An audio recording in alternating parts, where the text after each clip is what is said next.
जर का एखाद्या व्यक्ती, आता बघा हे जे हॉस्पिटल जे न्यूजमध्ये आलेलं आहे, दीनानाथ मंगेशकर हम्म, हॉस्पिटल, हे ॲक्च्युली एक ट्रस्ट आहे. इट हम्म, इज अ ट्रस्ट हॉस्पिटल. तर कायद्यात त्याच्या संदर्भात ऑलरेडी तरतुदी आहेत. जे महाराष्ट्र पब्लिक ट्रस्ट ॲक्ट आहे, जे टाइम टू टाइम बऱ्याचशा गोष्टी अमेंडमेंट पण झालेल्या आहे याच्यामध्ये.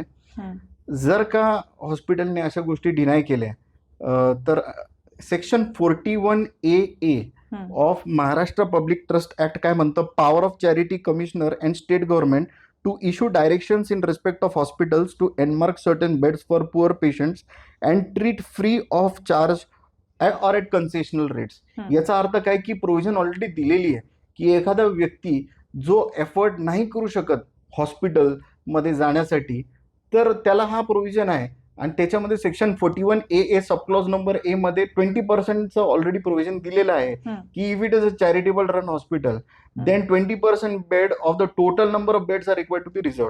त्याच्यात हम्म, पण दोन कॅटेगरी, 10% आणि 10%. तर हम्म, पहिलं 10% इज फॉर दोज पीपल जे बेसिक फॅसिलिटीज जे आहे हम्म, ते मेडिकल फॅसिलिटीज जे अवेल करू शकत नाही कायद्या हे हम्म, मेडिकल मध्ये, त्यांच्यासाठी ती फॅसिलिटी आहे.